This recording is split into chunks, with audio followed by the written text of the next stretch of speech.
Welcome, everyone, to your fragrance scopes for Capricorn season.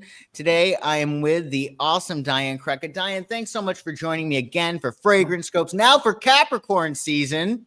Crazy how fast it all goes by, doesn't it? Yeah. It's so fast. Do you know any Capricorns, Diane? Besides Jesus Christ? No. Let's see. I do know a couple. Nobody that I have as a close friend, though, I must admit. No. Yeah, I have a close friend who's a Capricorn. He's great. Mm-hmm. I mean, Capricorns really keep you down to earth. And it's an interesting energy because we're getting out of Sagittarius season, and Sagittarius is ruled by Jupiter. It's the biggest planet, and it's like bigger, better, more, like add it on. It's very Santa Claus. And then after Sagittarius season, we have Capricorn season, and Capricorn says no. It's like you gotta downsize, you gotta button up, you gotta get on track. So the energies of Jupiter, that expansion, and Saturn, or Sagittarius and Capricorn, they're both needed. So it is kind of interesting that Thanksgiving starts the holiday season pretty much, and that's where in Sagittarius time. And now, by the time we're at the 20th of December, we're in Capricorn time. So there's a groundedness to Capricorn season that is really good for setting ourselves up for the new year, because we want to make our goals. Like everybody makes New Year's resolutions. And with Capricorn, it's all about long-term goals. Like Capricorns are not interested in like get rich quick schemes or doing things like that result in prosperity or happiness really quick. Like they don't trust it. So it's an interesting time, but I think it will be good Capricorn season, especially with the new moon that we have on the 30th, for anybody who's looking to really make a big dent and make some major changes, because we have that new moon on the 30th of December, which is super exciting. Yeah. It's going to be great. I always felt kind of bad, though, for people that are born around Christmas, because I feel like they get gypped a little bit in the gift area. But but I do, as I said, I do know specifically one gentleman who is a Capricorn. He's actually a chef, a restaurant chef.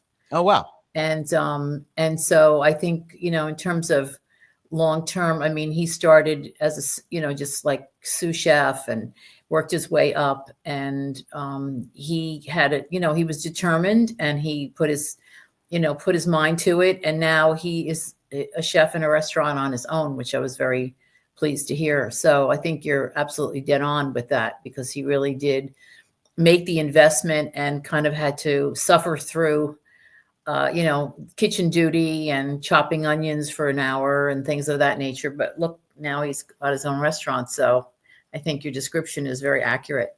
Sweat equity. They like sweat equity. That's exactly what he likes. Yeah. Yes. We have this place in LA called Runyon Canyon, and everybody goes there to hike. And one of my friends, he's a Capricorn. We went for a hike, and he had such a hangover, and the booze, like, the day after you drink, like it's coming out of your pores. Yes, I was so amazed in the heat, the sun. He's hiking. Clearly, he tied one on, and he was fine. Wow. I'd be under all the covers in the world if I was that hungover. I wouldn't be going through a hike.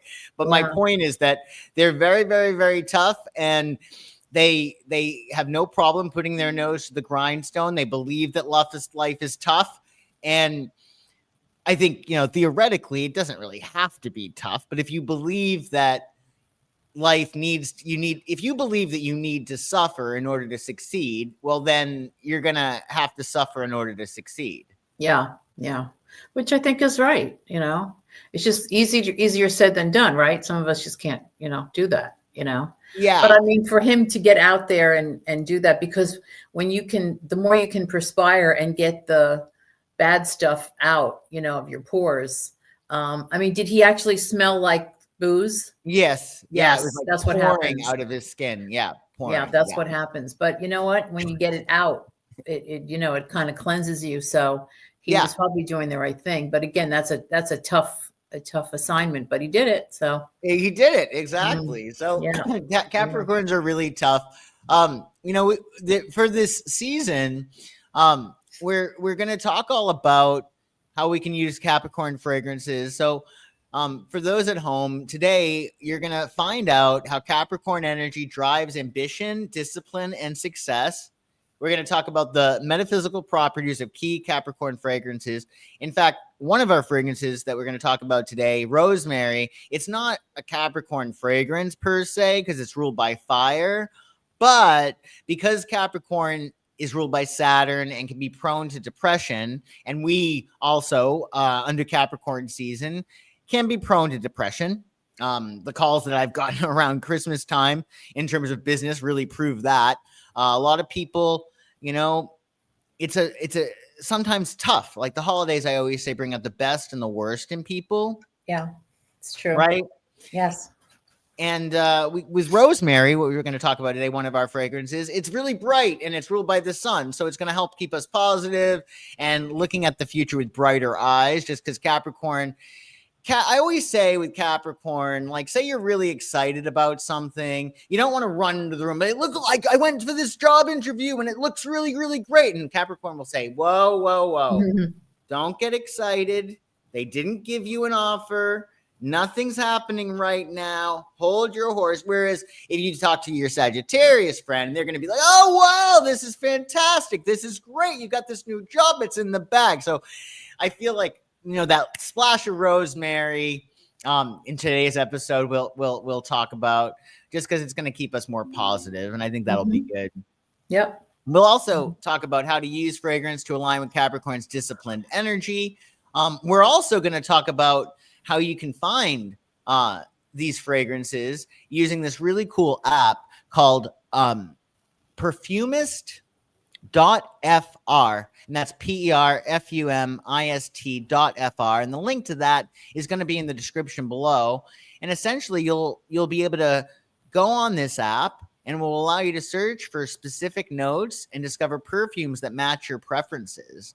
So that'll be really cool. I mean, this app really comes in handy for that. Yes. Absolutely. And then finally, what we're going to do, by the end, you're probably going to have some extra knowledge about how to select fragrances that resonate with Capricorn energy, and that's going to enhance your ambition and your disciplined approach to success. I've seen your chart, Diane. Would you say that like discipline comes easy for you, because you do have really strong earth in your chart? Yes. Very grounded. Yeah. It depends on, of course, what it is, but I think I'm pretty much of a rule follower in that if I need to get something done, I will do it, whether I like it or not. I will get it done. Yes, that's very Capricorn. Yeah, it's very. Yeah, sometimes I'm like, oh, I need to call the dentist. Just do it.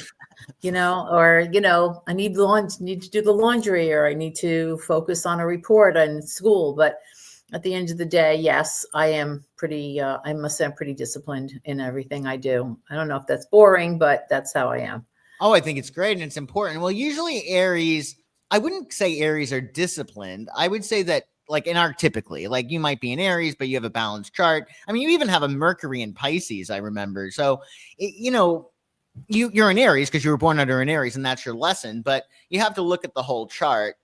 But Aries typically, because they're so competitive, that's how they get stuff done. They know that, like, oh shoot, this person might be on my tail. Mm-hmm. So I want to make sure I'm number one. So, and some Aries are actually, they're very good at, is it law of attrition? Is that the right word? When you attack and you wear down your opponent.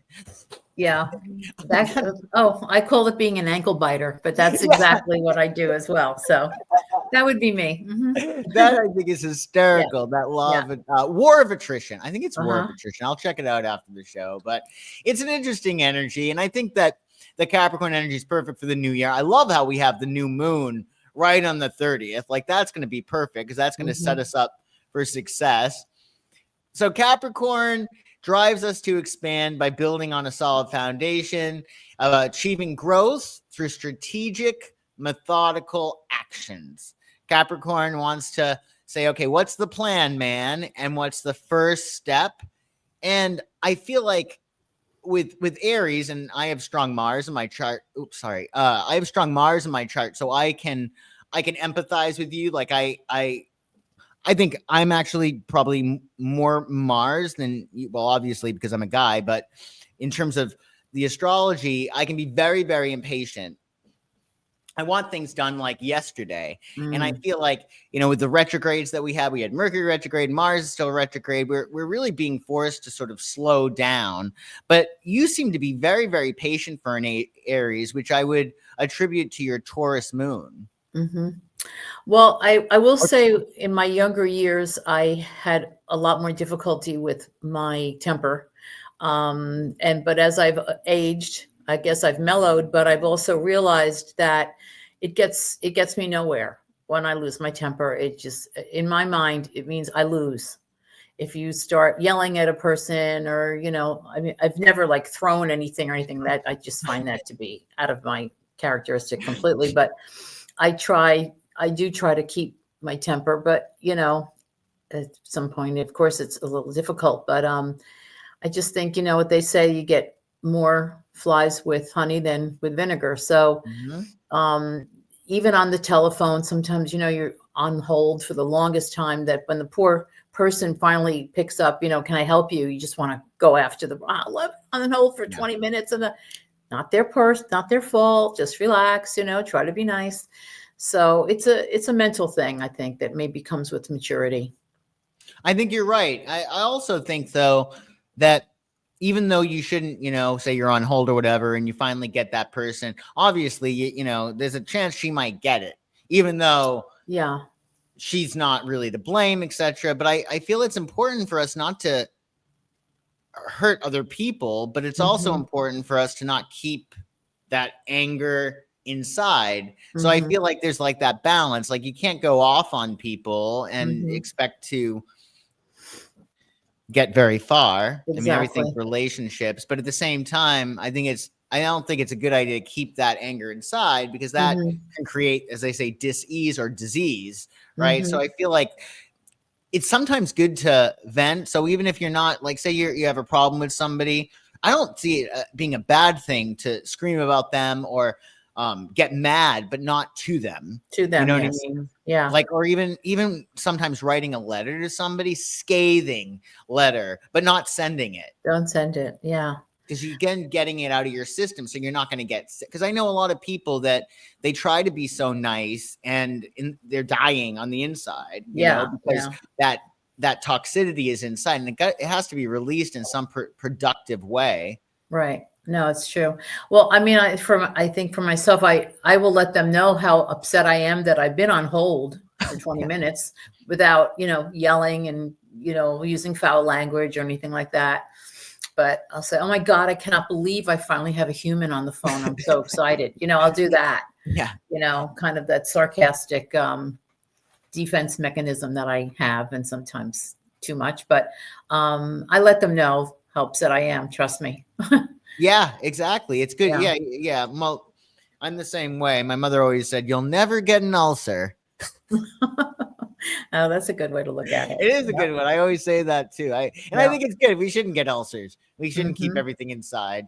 But I think that when we're asserting ourselves, I think that sometimes it's a matter of, as soon as we have that intention to maim, like sometimes we might actually get that mad. We actually want to hurt the other person. And I think that's when we really need to take a step back. And like, what is going on here? Like, why do I want to hurt this person? Yes. Why can't I just assert myself without trying to draw blood?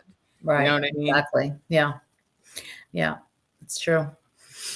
I used to be like that, though, in my younger years. That's why I always wanted to be on the debating team and things like that, because I always wanted to, go after, the other person if they had a opposing view of something that I did and things like that. But again, I think the debate thing helped me to temper it and, put it into words that were succinct enough so that I made my point against the other side, So I bet. Yeah. Well, especially with that tour, because the thing is that's so cool. And I just want to make sure that you have that. No, I'm sorry. Yeah, you do have you do. I Yeah. wanted to make sure. I almost got, I thought that I got your rising and your moon sign confused, but you're a Leo rising and a Taurus moon. And that Taurus moon is really nice. I mean, it's the perfect place for the moon. So it makes you nice and grounded and in your body. And it's very abundant, Taurus, and it's very much about the senses, which makes perfect sense since you're in what you do as good. an expert knows. Good. So we just need to be strategic during this time. And one thing to remember, especially with Mars retrograde, actually, when Mars is, oh, Jesus, sorry about that. With Mars retrograde, he who initiates, like if you start shit or you start a fight with Mars retrograde, it's not good. Because then the person who starts the fight usually loses. Like in old days, the countries under a Mars retrograde that fired the first shot would actually lose the war, they say. So during this period, it's really good to be very much in our bodies and very, very grounded, and to always, I think it's always a good rule of thumb to assume positive intent, but particularly with Mars retrograde, because we can easily get ourselves into hot water if we're too pugnacious, if we're too quick and too impulsive with Mars retrograde. Yeah. It's fine. It's fine. We'll be nice and strategic. So Capricorn season started December 20th. It'll end January 19th. And it's a time to develop internal authority by creating clear, disciplined systems that guide your long-term success. So, Diane, are you like a planner? Do you wind up like writing lists and saying, like, say you have a project to do? Are you like, okay, this is the plan, this is step one, or do you typically wing it? I wing it. You wing it. I'm just, right from the gut and just, shoot from the hip and go. No, I might in my mind think of things to do, but no, I'm not. I mean, I'll make maybe a list for the supermarket, which probably I end up leaving home half the time. So, no, I'm not that way, but I have a good question though. I think it's a good question, hopefully. What kind of an employee would a Capricorn make? Would they be better suited for like a sales position, or would they be better for, like in the planning department, in the statistics area? What do you see as a good route for them in terms of their career? Wherever they can exercise authority. Capricorn typically wants to be perceived as powerful, right? They gain their power from how they are perceived. So it's very important for Capricorn to have some kind of authority. Even if you have your Mercury, the way you think and communicate in Capricorn, it's going to be very difficult to be in a supporting role. So Capricorn is typically going to be the CEO, or they're going to be in charge of the department, and they're going to be telling people what to do. They like directing people. They do not do well being in positions in which they're like sales. I don't think would be good for Capricorn. No. No, because they're very strategic, and sales involves a certain warmth, and Capricorn, quite frankly, are typically, again, you have to look at the whole chart, but Capricorn is not a warm and fuzzy sign. Like, it's not typically enjoyable to talk to a Capricorn, right? Because there's a certain amount of restriction, whereas an Aries can be, spontaneous and fun, and they grab the sparks, where Capricorn might be so focused on their end goal that it zaps the fun right out of it. Like, they're very bottom line oriented. So I wouldn't put them in sales, but anything with authority. Yeah. Interesting. But I think it might be a good hire, Oh my goodness. No, it's a very good hire. Yeah. A good hire, because they don't want to look bad, and they're they're hardworking. Well, they are hardworking. Typically, Capricorn, though, unlike Virgo will go be painstaking. That's one of the other Earth signs. The third one being Taurus, but Virgo will be very, very painstaking, and Capricorn is more inclined to take shortcuts. And as typically with a Capricorn, because they are so focused on leadership, that they are very inclined to delegate and have other people do their work. And the dark side of Capricorn might be having other people do the work and them taking credit for it, because it's very much about status. And that's what I always think is really interesting when the end of the year comes, because even though it's festive and we have Christmas and we have New Year's, I feel like there's this underlying sense of, okay, well, what have we accomplished here? What do Yeah. you have to show for yourself? Like, this is the end of the year. What did you do? And I feel like there's that, and that can be even for those of us who have accomplished a lot over the year, right? I think that there's a certain sense of you never get it done, right? You're always having to do more, and it can be very sobering time, just because we are looking and saying, okay, well, what have we done here this year? Yeah. Interesting. Yeah, it's an interesting time. Yes. So it's all about internal authority. You sound like you have it, so you can just wing it. I have lists for my lists. I start my day with a today list, and if I Wow. add something, if I do something that's not on the today list to-do list, I add it and then I cross it off because I don't know what that's about, but I love my lists. I love sketching. I love strategizing. I sketch things and outline things before I do anything. Wow. Yeah, I love it. I love it. I love planning and I love process. I also have Mercury in Capricorn. So the way I think is very strategically. Strategic. Yeah. Yeah. And so let's talk a little bit more about Capricorn. It's about ambition and discipline. It's about taking steady strategic steps toward long-term goals, building a solid foundation for success. So the cool thing is what Capricorn creates is not going to crumble, because they're taking such a step-by-step strategic approach. And it's all about structure and authority, cultivating internal authority and control through clear plans and consistent effort. And, really, I feel like it's very much connected to the father energy, like in the 10th house. And I feel like, and this is why I feel like healing is so important. I mean, I'm very, very like out of this world blessed for my parents. Like I hit the jackpot, and my relationship with both of my parents is great. I lost my dad, but I feel like because I had such a great relationship with my dad, that tapping into that Capricorn energy is very, very easy for me because of my relationship with him and how that grew and evolved and was very, very, very positive in my life. And I feel like some people, if they don't have a good relationship with their father, they kind of miss out on that sense of structure that they have in their life. Same thing with, like, if somebody doesn't have a good relationship with their mother, there's a tendency to not have that like nurturing, warm side. Would you agree? Yeah, I think I would. Yeah.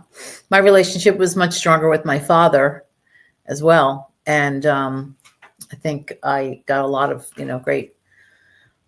great traits that he possessed. He also was a very calm person. I think if he lost his temper, twice or three times in my lifetime, it was a lot. He was a Taurus as well. Oh, he was a Taurus. Okay. Yeah. They're really grounded. It takes a lot to rile up a Taurus, but if you do, like, that's the thing. It takes a while to get them upset, but if you get them upset, they can be ferocious. Yeah. Oh God. Yeah. So like the bull. Yeah, exactly. Right. Like the bull. Yeah. So, and it was strange because both my parents were born on the same day. Oh, wow. You have Different 2 years, Taurus. but the same day, both Taurus. So it was fun times when they would fight. You just want to leave the house, go someplace, get on your bicycle and go. Of course. Yeah. But what's so interesting is I find my sister actually is married to a Taurus. 2 Tauruses are probably the best match. And I don't think out of for Taurus, honestly, like with another Taurus, I've seen that work so many times because they're so set in their ways and they're so stubborn and so grounded that I don't think other signs do as well with Taurus unless they're with another Taurus. Oh, interesting. Huh. Yeah, the 2 Tauruses are great together. I've seen it countless times. And also, actually, even though the opposite of Taurus is Scorpio, unlike Aries and Libra, and they can fight like cats and dogs, I feel like Taurus and Scorpio, the opposite sign of Taurus, Scorpio, they get along really well too. Interesting. Yeah. Taurus is great. And it actually, I think, it's very much about fragrance because it's all about what you're inhaling, your senses. So we got Mars retrograde until February 23rd. Now that's going to just invite us to reflect on how we use our masculine energy. How do we get inspired? What do we do to get up and go? And because Mars is retrograde, a strategic approach is really better. And that's also really good for Capricorn season. So if people who are watching are looking to make 2025 their year, take it slow, plan it out, and don't feel like you have to really push yourself, because things are going to get better as we move into Q2, right? It doesn't mean that Q1 is going to be bad, but if you're finding things are taking a little bit of time or too much time, there's a reason for it. Always trust the timing of things. And I think it's important to not force things, especially with Mars retrograde, because if we force things, that's Mars. Again, we're not going to put ourselves in an advantageous position. So it's all about reassessing our approaches to our projects, what we want to accomplish, instead of rushing ahead. You don't typically rush ahead, Diane, right? You're more you're more focused on, you know, the long-term goals, or what feels right to you. Yes, absolutely. I mean, again, I think a little bit of impatience sometimes. I'll have a tendency to read something quickly, and then I have to go back and reread it because I'm in a hurry to read it, you know, or hurry to write it. But I do go back most of the time and relook at it, and I say, oh, geez, that's not what they're asking me, you know. So again, I think that impatient Aries part of me it kind of, you know, creeps in there every once in a while, because I want things done right, but I want them done quickly. So, you know, it's hard No, to I do get it. both. Yeah. I get it. My third house, which rules communication, is ruled by Aries. So I write fast, I talk fast, I think Yes, you fast, do. I move fast, Yeah. and I walk fast. Like everything I do is very, very fast. And Mhm. I feel like, especially when Mercury is retrograde, I'll even tell myself, okay, you don't have to send this straight away. You can write the email and then you can wait a few hours and then send it. But I swear this Aries energy, it's the way I think. I don't know why I don't know what I'm worried about. Like why I think that if I wait, it's not gonna get done. But I'm like, do it now. Do it now. Don't put off till tomorrow what can be done today. Mhm. You Yes, know? I've noticed that with you. If I ask for something, I get it in like a half an hour. I'm thinking, did he know ahead of time that I was going to ask this question? You know, how did you get it to me so quickly? And it's so good, you know? Oh, thank So you. it's, yes, I'm very jealous of that. Oh, I feel like I need to. And I was brought up by two fire signs, actually. And I think that also makes me very fiery. Like you always want to look at that if you can, when you're talking about somebody's chart or whatever. Like I actually had a few astrologers that I worked with before, and they would actually ask me, oh, what sign is your parents? And I think that really is smart, because I do think that nurture aspect of like what you were around really adds to it. Yes. Really adds to it. Yeah. So yeah, with Mars retrograde, we may want to, you know, slow our roll a little bit. And then finally, what we're gonna talk about is the Capricorn new moon. It's perfect. It's December 30th. It's gonna help us plan for the new year ahead with discipline and strategy. And it's, you know, the whole point is to stop and smell the flowers, to ground ourselves with fragrance, while laying the groundwork for our ambitions. And I think with fragrance, you know, it's such a Venetian thing. Like if you think about it, like nobody's gonna be able to be in a rush or whatever while enjoying different fragrances. It's like they're taking the time to create the atmosphere around them that they want, Mm-hmm. which Yes. is so important. Yes, absolutely. Well, I was very excited about the rosemary aspect of the Oh, oh, sign, cool. because you know, so much research has been done on the aromatherapy um, scents, and rosemary is one of them. Very important, actually. It's a very important herb, and it's used in, of course, to calm you down.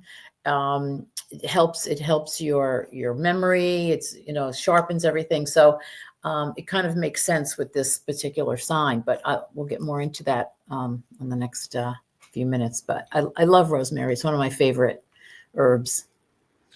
I think I've smelt it before. I know I liked it. Do you know anybody named Rosemary? I have a neighbor named Rosemary, and Yes, and I love that name. you love that name, I yeah. I love always that wonder, name. like, Rosemary. It makes you feel happy. It's such a pretty name. I love roses, and I love the name Mary. So putting them both together is just, like Rosemary's Garden, and it's just a beautiful, beautiful name. I love it. it is a nice name, isn't Yeah. it? Yeah, one of my friends growing up, his mom was named Rosemary, Irish. Yeah. So yeah, rosemary I think is great for Capricorn season. We'll talk about why. Even though it's not typically Capricorn, the sense that we're going to talk about today, vetiver, which is I love it. I think it's a nice. I love leather. The smell of leather and leather fragrances, and I feel that vetiver. I'm guessing that it must be a part of leather fragrances, right? Because there's no actual herb of leather. No, I mean well, there's two actually. This vetiver does come from two different countries. It comes from Indonesia and from Haiti. Oh, There it is a does. vetiver. Yes, there is one. It's and the vetiver from Indonesia is actually more citrusy, has like a citrusy tone and a little bit of floralcy, and it's very bright. Vetiver is very bright. And then the Haitian vetiver is known as bourbon vetiver, actually, Oh, wow. and it gives it more of a leathery, as you had mentioned, a leathery, more subtle quality that's used in the background notes. So it's a very versatile note, vetiver. But I love it. yeah, yeah, and it is used for either unisex or masculine fragrances most of the time. Yeah, it's such a nice earthy. It's just very grounding, and it makes sense because it is ruled by Saturn and Earth and And cedarwood. yeah. I, Well, I love. the vetiver also, Mhm. you say sometimes it smells like a freshly cut grass. Can you picture That's very that? good. Yeah. That's what it is. Oh, no wonder I like it. No Yeah, wonder you like it. Yeah, I love that smell.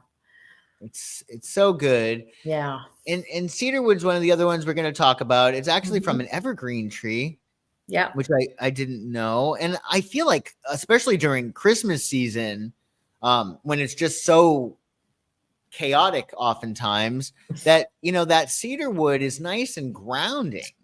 Like, it's going Yes. to give you a certain sense of like, nope, everything's good. We don't have to do anything straight away. Like, take your time with cedarwood. Yeah. Sometimes you even can think, if you think about opening up a box of cigars, Mm-hmm. that kind of smell. Yes, That's a yes. cedary smell, or a number two pencil. The shavings of a number two pencil can give you a little bit of a Oh, cedar wood. yeah. That's what it is. And the thing is, I know it doesn't sound like a very romantic thing to say. Oh, cedar wood smells like a number two pencil, but it's not so much that. It's just what it represents in your head when you can smell something and you can identify with it. That's what makes things so special. So if it's the number two pencil shaving, or the cedar wood from the tree, whatever, it's an easily identify odor, and that's what triggers something in your brain.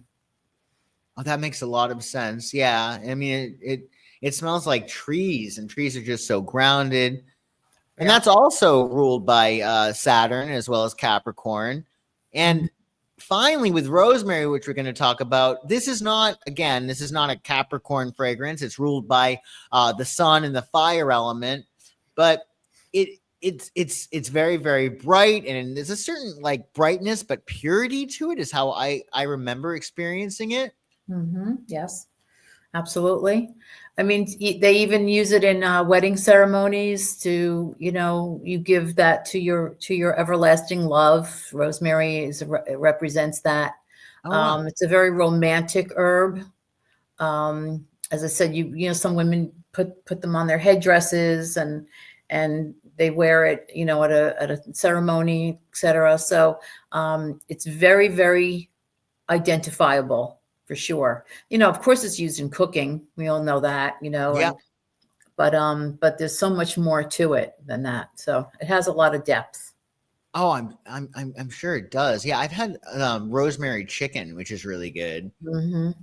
So let's go further into vetiver. From what I've gathered, it's known for its grounding and stabilizing qualities. It's Mm-hmm. used for promoting focus, protection, and emotional balance. And it's also associated with fostering long-term success and building a solid foundation. Yeah. It's really considered to be genderless also. If Really? sometimes, you'll say, oh, some of the floral notes are specifically like rose or something, lily of the valley, definitely for feminine fragrances. But the vetiver is genderless because it does have the sexiness of the cigar box, the number 2 pencil, but mixed with the right things, a woman can certainly pull it off as well. That's so interesting. I always associated it as a more of a masculine fragrance. Mm-hmm. But I wonder if that really depends on what you would combine it with too, or what the Exactly. For the vetiver, they say it's a smell that will leave you wanting more. That's what they say about it. yes. Because I never feel it's really very potent. Yeah, It's subtle, it's a but tease. It's a little bit of a tease. that's such a good way of describing it. Yeah, it's a tease. Mm-hmm. It's a tease. And that makes sense because it is aligned with Capricorn, and Capricorn's very understated. Like they typically are very serious people, and they're not very flashy. So it kind of makes sense that vetiver would give you a taste and have you wanting more, right? Yeah, I would think so. But, and it's to me, it's just, as I said, it's very identifiable, and it is because it is genderless. Either men or women can wear it. And it has a lasting quality as well, but not, it doesn't, just overwhelm you, and it doesn't, make you say, oh, I got to get away from this. No, it's subtle, and it's long lasting, but at the same time, it has a little sparkle quality. It's a beautiful, beautiful note. Sparkle quality. I Yeah. love that. And it is ruled by Saturn, which it supports what you say about its steady, enduring qualities. And that can really support Capricorns, the energy of Capricorn for Capricorn, or for anybody who wants to really tap into the energy of the season, because it does have that. So it lasts long. So if you use a perfume with vetiver, it's not going to be off you by lunchtime. Like you're still going to be able to smell it. Right. Exactly. Yeah, absolutely. It will last, but as I said, it won't be overwhelming. So if you walk in the room, people aren't going to say, oh God, what is she wearing? Whereas some people if you wear patchouli, you need to scrub that off. It'll be with you forever. Patchouli. It's, that's a love hate, but vetiver is pretty much, it's just a very popular note, and it's not, it will never be what we call offensive. In some cases, patchouli can do that. It's a little choking, Yes. Yeah. No, I think hopefully we'll get to talk. I have so many questions for you about patchouli. Hopefully in the future, there'll be some season that we'll work with that. Yes. But yeah, patchouli is not easy. Not easy. No, it's not easy at all. What with vetiver though, like what would you describe like the atmosphere? Because like when we're talking about creating our own reality, it's about essentially you got to create the atmosphere for whatever it is that you want, like the atmosphere around you, the aura. And I think fragrance can really help you do that. So with vetiver, what kind of atmosphere do you think that promotes? Certainly one of positivity. It's I wouldn't say it, on its own, it's a sexy note. No, it's much more, it's a vibrant note. It's a, like I said, it's a positive note. And it's something that for me, I think I I love it, and I think it almost clears your head a bit, because it is, like I said, the fresh cut grass, and it evokes a very happy memories of things that you've had in your life. So it's a very positive note is the best way I can describe it. Very positive. I love that. I would describe it as and tell me what you think, but I would call it sexy but down to earth. Down to Exactly. earth sexy. Exactly. Okay, I'm going to be giving you a fragrance test in the next few months. Oh, good. Oh, good. No, Yeah, that's a very good way to describe it. And again, it depends on what you mix it with. I mean, no one note can usually stand on its own per se. It has to be mixed with other things, to give it more of an enhancement or to lessen some of the sharp notes of it. But vetiver is like, it's very popular. It's used in a lot of fragrances, and it's just, as I said, I think it's a very bright fragrance. The quality of it is very bright and sparkly. You said sparkly. It's very sparkly. I love exactly. That. So it could be good for New Year's. I think it would be better for me. I think it's better probably for New Year's Day. Day. Oh, okay. Instead of New Year's Eve, I personally would say New Year's Day. Wow. Okay. Why? Yeah. Well, because I think that it's bright and it's sparkly and it's positive, and I think it's the perfect way to start the new year. Okay. That would be my opinion. I think New Year's Eve is more of, more sexy, and I don't think vetiver could be really sexy on its own. It's clean and fresh and happy and sparkly. And that's the way I think you want to start your new year. Don't you think? Yes. And grounded and being like, okay, very grounded, man. Yeah. Great way to start off on January 1st, for sure.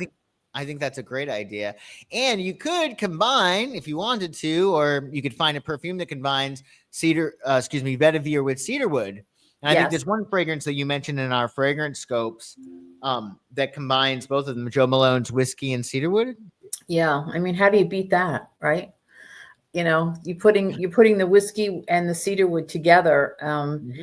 It's a great combination. The whiskey has that very boozy, sexy quality, and the cedarwood, same thing. It's a great combination. And if you look at the composition of that particular fragrance, there's not a lot of other notes in it.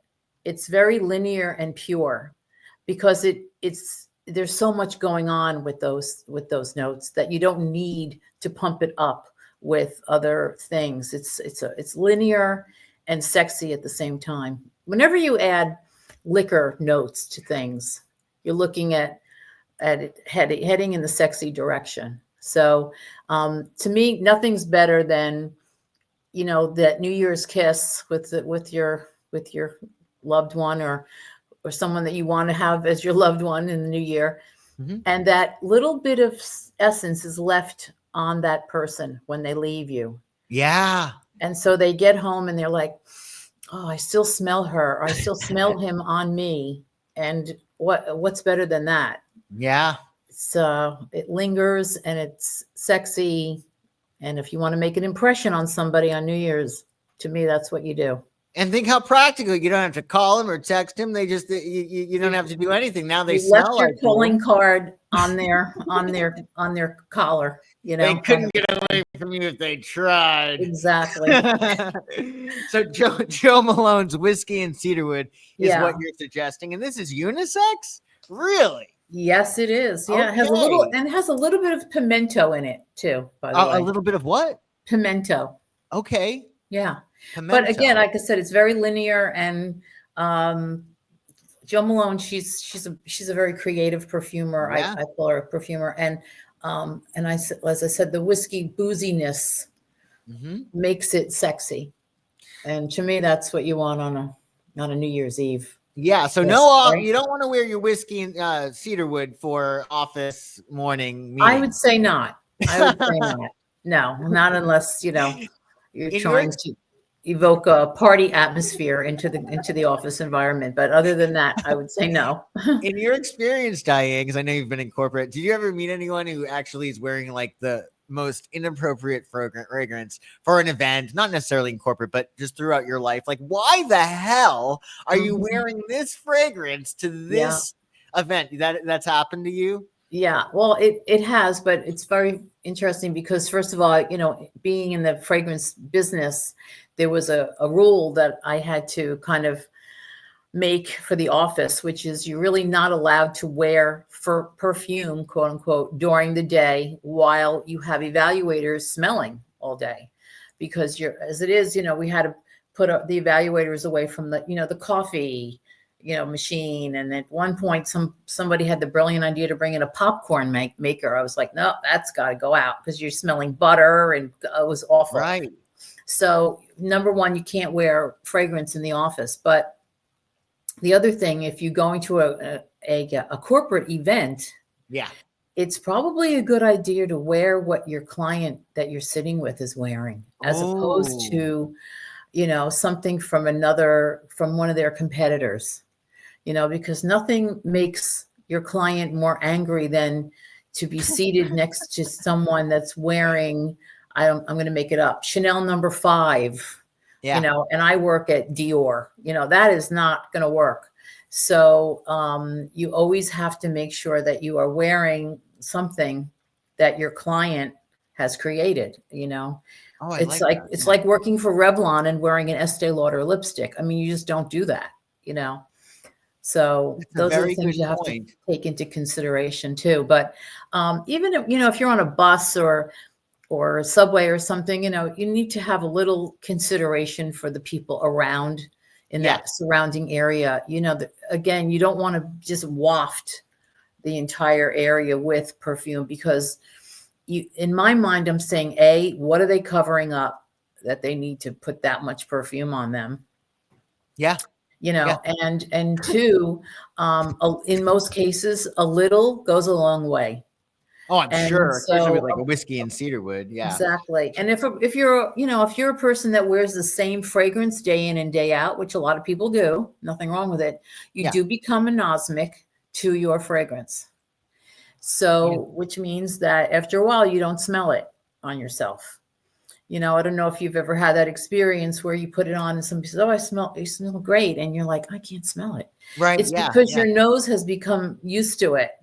So you don't really pick up those notes. So what I always suggest is, to have like a wardrobe of fragrances, and you can switch on and off depending on your mood, as opposed to wearing the same thing day in and day out. I mean, to me, it's boring, first of all. Yeah, it is. Yeah. And there's so many great choices. So mix it up.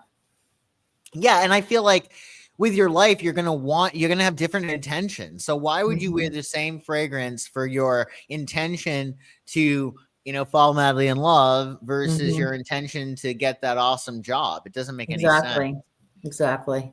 If you're going on a job interview, less is more, as I said, something clean, something, no nonsense, and just a little bit of it. If you're going out on a date, the same thing. You don't want to be trying too hard, Right. So little dab will do ya. Exactly. So cedarwood is also, like vetiver, known for its grounding and protective qualities. It's used for enhancing clarity, strength, and emotional stability, which I think is really helpful during Capricorn time. And it's associated with fostering a sense of security and personal growth. Well, the security to me goes so well with what I said about the box of cigars or something. That gives you that, my dad used to smell like that, growing up, that kind of a thing too. Yeah, I love cedar. I love cedarwood. I think I definitely would and just expect this to be much more aligned with men, because I love cedarwood. But is that a feminine fragrance, or does it depend on what it's paired with? Yeah, again, it depends on what it's paired with. It depends on how much they put in there. But I think, it's like leather notes, like Tom Ford is using a lot of leather now in some of his newer fragrances and things. And it does have a sexy quality to it, for sure. But I think if you want to smell very feminine per se, I would say to kind of shy away from that. But if you want to smell something a little different, yes, you can try it. But classically, it's more suited for a man. You're right. Okay. Yeah. That makes sense. Now, you mentioned Tom Ford. I saw that. What is your opinion on his? Maybe he has more than one. I know that there's one Tom Ford, and it's leather based. Mm-hmm. What did you think about that one? Did you get to smell it before? Yeah, as a matter of fact, I just got it. I'm living with it now. I like to live with things for a while before I really, form an opinion. But he and his team are so innovative and so creative that, when you wear something of his, no matter what it is, you aren't going to smell it anywhere else on anybody else that isn't trying to knock it off. There's just no way you can do that. So yes, he's done a lot of great things with leather. He's done a lot of great things with rose. Again, rose, people always think rose can be very like outdated. It's something my grandmother used to wear, not with him. Cherry, things like that. Cherry. Yeah, I saw the cherry one too for Tom Ford. Did you smell that one too? Yeah. Yeah. You like it? Again, I mean, I need to live with it. That's why I always say, go to the store, put some on, walk around the store and live with it. Don't just, oh no, I don't like it. You just can't do that. You have to let it, settle on your skin and see what other people think of it. And again, it's your body chemistry too. Yeah. That has a lot to do with it. So, I think a lot more lately, unisex fragrances are becoming very popular. Yeah, very much so, there's a blurred, line there. And so there's a lot more creativity that can be put into fragrances as a rule. Yeah, and I also think, though, with say these unisex fragrances, if a guy is here as his deodorant, and just supposing he's not using the same deodorant from the same line of fragrance he's using, that's going to combine with the fragrance to make him smell more masculine. Mm-hmm, or exactly. she's using secret or some kind of feminine thing, that's going to combine too. So it's going to make her it's going to smell more feminine on her. Is that correct? Yes, absolutely. Yeah. You have to be careful though with that too. I was using a new deodorant. It had eucalyptus in it. No. Wow. And I was playing golf with someone and she was like, "What is that? Eucalyptus? Who's got that?" She made a face and I was like, "Oh, that was me." Because eucalyptus is it's like rosemary. It's out there, Yeah. So you have to really watch it, with those kinds of herbs. They're very strong, very powerful. They have a big message.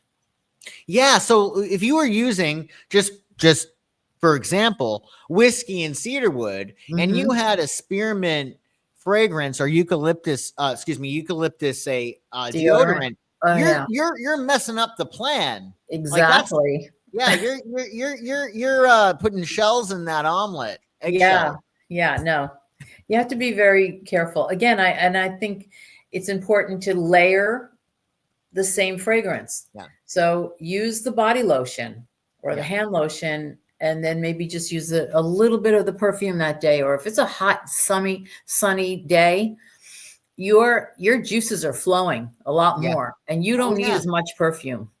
Yeah. Because you're starting to perspire, and so that the juices are, coming out on you as it is. You don't want to use, the heavy stuff at that point. You want something that's a little light, fresh, like I said, citrus, effervescence. You want that. And so maybe then the eucalyptus might work, but you can't mix it all together. It's disaster. No. And cedarwood for summer, would you say that could work, or typically no? I would say no. Okay. I would say no. All right. I'll have to come up with an alternative. I mean, you can try it, but it doesn't, to me, when I think about summer, cedarwood isn't, although it does smell like the fresh cut grass, but it's that earthiness of that makes it, is what you think about. So what I do like for the winter time is sunny citrus, not every day, but sometimes, if it's cold or you want to brighten things up, I'll definitely use something that has a lemony Well, what's the lemon fragrance that? Like a verbena kind of Yeah, a thing, that's or it yeah, exactly. Yeah, like I'll use that or something citrusy in the winter, even though I know that it probably is better for spring or summer because it does yeah, brighten. It does brighten my attitude. absolutely. I mean, there is a Tom Ford fragrance called Neroli Portofino. Oh yeah, yeah, That makes me very happy when I put that on yeah. It's because I great. wish Yeah, I was there, and so yeah. it reminds me of laying in the sun in Italy, and it just makes me, very happy. I mean, again, that's what fragrance is really all about, right? Yeah. It's supposed to help your mood Oh, it does. and Yeah. take you to a different place that maybe you wish you were that day, or in Mhm. your mind, it kind of transports you there. So the Neroli Portofino is a beautiful, fresh, citrusy. It's beautiful, I sexy love at it. the same time. You got me some.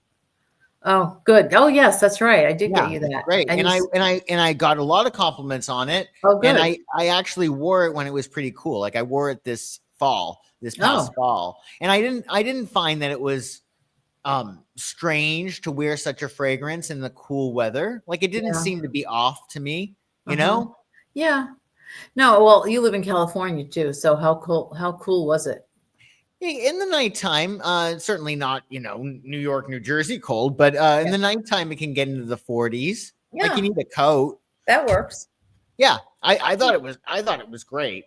Yeah. But typically cedar's not going to be good for the summer. I get that. That makes sense. But it also, it's earthy. It aligns with Capricorn's energy. So this season is great for it. And of course, it's ruled by Saturn again. Just like it's Vetiver. And the two actually are they're often combined, right? Vetiver and Yes. Cedarwood. Sure. Sure.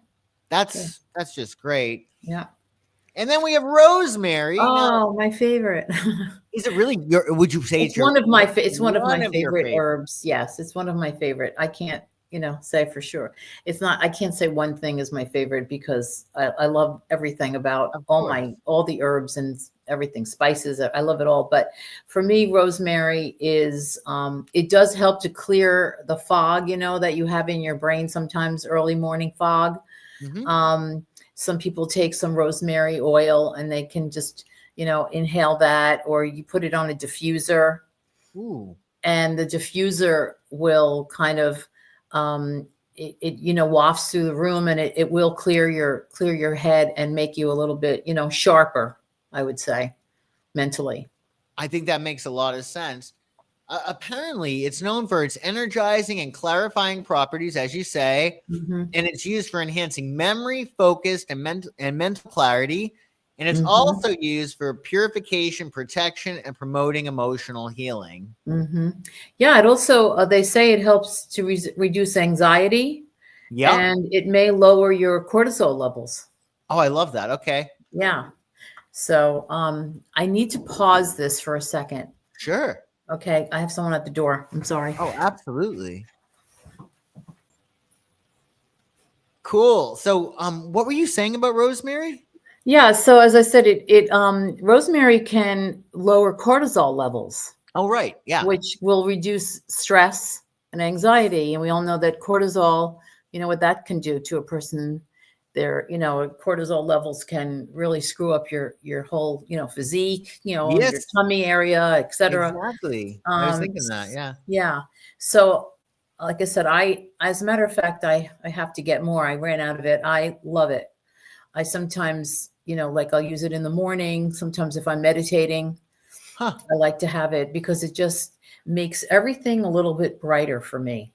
You I know, love that. when Yeah. I'm meditating, for me, first thing in the morning, and I do it at night as well, with lavender is what I use at night. I Mhm, spray my mhm. pillow with it. But the rosemary in the morning, very exhilarating. I bet. And what's interesting, it's not typical Capricorn fragrance at all. It's a Mhm. fiery fragrance. Um, but Capricorn is fire of earth. So every single sign, it's either cardinal, they start stuff, and that's fire of the element. So Capricorn is a cardinal earth sign. So it's fire of earth, whereas you would say that Taurus is earth of earth, let's say, and then Virgo would be water of earth. So even though Capricorn's an earth sign, it's the fieriest earth sign. So that's why I think Rosemary is good. And because Capricorn is ruled by Saturn, is prone to depression, and it's the winter time, if you have seasonal affective disorder, or just, even if you don't, like, there's something about winter that can be a little bit, dark and dreary. Oh, without a doubt. Yes. Right. And like with Rosemary, you're making the decision, like, I'm not going to let the crappy weather determine my day or my outlook or my energy. You know what I mean? Yes, So I absolutely. think it's perfect for that.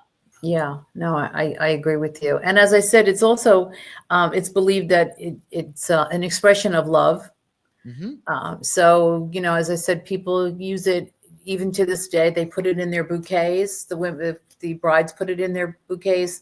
I attended a wedding a few months ago, and this woman was actually in the fragrance business, and her entire bouquet was made up of various herbs and things like that, which was just so beautiful.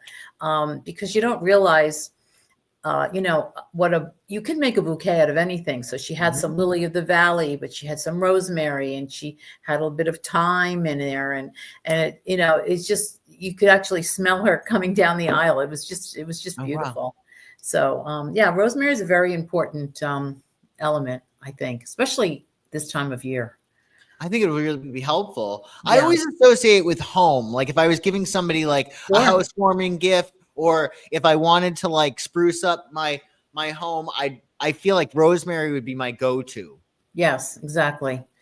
Yeah, I mean, it smells terrific when you walk into someone's home and it smells like rosemary. Like, they use it in cooking all the time. You put it on crackers and in cheeses and things of that nature. But it's it's powerful. So you don't need a lot, because it has a tendency to last for a very long time. Interesting. Okay. Sometimes I even put some in my bathroom. When I'm taking a shower, because again, that's like a diffusive, connection to a shower, a hot shower with eucalyptus. Sometimes I put eucalyptus leaves in my shower, and you can diffuse the whole bathroom that way with the smell of something that's clean, like rosemary or eucalyptus. So there's a lot of fun things you can do with these types of herbs. It will smell like a spa. Exactly. And who doesn't like the smell of a spa? Exactly. Nice and clean and invigorating. It's great. Invigorating. And also, because rosemary is aligned with fire, I think that also really aligns with Capricorn's ambition and drive. And it also, with Mars retrograde at the beginning of our year, this will give you an extra little bit of fire energy that is not only going to give you mental stimulation, but it's going to promote balance and focus. Yep. And you're making a decision. You're saying, you know what? I'm going to be bright and happy today. I'm going to see the glass is half full. And I think rosemary really helps you do that. Yeah. And again, what better way to start the new year? Right. Exactly. Than with something like that. If you've never tried it, this is the time. Go for it. Go for some rosemary. Absolutely. Because if you're making that decision to, look on the bright side of life, seek and ye shall find. You're going to find it. Just like, my dad always used to say, if you want to hate somebody, it's very, very, very easy. Yeah. Because you can look for things. But the same thing, if you want to love somebody or you want to love a situation or whatever, you seek and ye shall find. Yeah. Yeah. No, that's very true. Yeah. Yeah.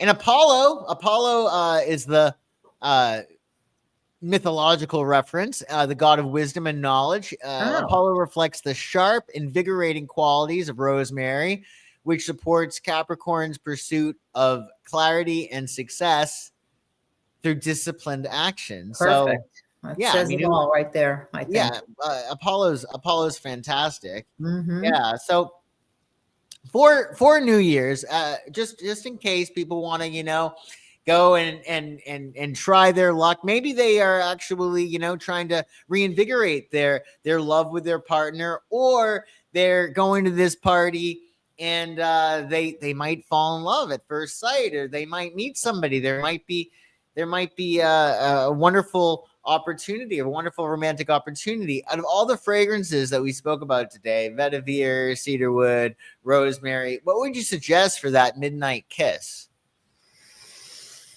for men and women? So like, what would you say for men, and what would you say for women? Well, again, I think right now, like as I said, the lines are kind of blurred, but I would probably say that the whiskey and cedar, the Joe Malone, is good because, it's got, you want that snuggle factor, I think. Yeah. So I would say you could use that in either case. For me, I think you want something, as I said, that people will identify with. So my personal go-to fragrance for evening is something that's kind of sexy and dark, like a noir. I call it noirs, which is nighttime fragrances. Obsession is still a great fragrance for a sexy date. It does have a lot of vanilla in it, which is always a go-to popular fragrance to wear. So. But again, experiment and see what you like. There's another fragrance that I do actually like, and I had forgotten about it, but it does. What I like about it is that it combines the vetiver with the citrus, and it has some of the like minerals and spices in it, and it's called Terre de Hermès. The Hermès brand, as you know, is a very sophisticated French brand. Yes. And so it means the earth of Hermès. So it's a very sexy fragrance, but it's got the citrus spices and the vetiver in it. And I would recommend that for a man or a woman. Will you say the name again? It's Terre. Terre. I have terrible French, so please, I'm sorry. De Hermès. So it's Hermes, Hermes, actually. Oh, okay. It's from the Hermes brand, Terre de Hermes. And very popular. I would say maybe more for a man than a woman, but I've worn it. So you'd have to try it and see. But either one of those two, I don't think you can go wrong. I think they should just invite us to their weddings whenever these things hit. Absolutely. I love myself a good wedding. Do you dance too? Absolutely. Oh, good. Okay. Well, I was a disco queen. Are you kidding me? I love it. Fantastic. Oh, yeah. That's awesome. So if anybody's interested in learning more about these fragrances, Vetiver, Cedarwood, Rosemary, or anything else that we may have mentioned, be sure to check out perfumist.fr. And the link to that is going to be in the description below. It's a free app. It's awesome. You can learn more about the different fragrances that we discussed, and you can actually read some reviews. So check that out. The link will be in the description below. And we did it. We went through Capricorn fragrances. And if you're interested in finding a fragrance profile for yourself, well, Diane and I can actually do a reading for you. So we'll run your chart and find out what's going on for you in terms of transits. And Diane, with her expertise, she'll give you some suggestions for fragrance to help you achieve your goals for 2025. I think that could be a lot of fun. Yeah, I've had a little bit of luck doing that for people. Oh, yes. I have to say, yeah. Well, because, it's not just, what you like, but it's, your skin type and how quickly do you burn in the sun? Do you just tan, or do you get red first, and blah, blah. There's a series of questions that I usually ask the person before I make a recommendation. So, there's a science to it. It's, that's what I like about fragrance. It's romance and science combined. Yeah, I like that. It's romance and science combined. Well, thank you everybody for joining us today. I hope you have a very, very happy 2025, and make sure that you're making those decisions for what you want to achieve in 2025. And those decisions you could start them with choosing the right fragrance, right? Exactly. It's all about a fragrance for me. It's all about the fragrance. Awesome. All right. Well, Happy New Year, everybody. We'll see you soon. Bye-bye. Bye.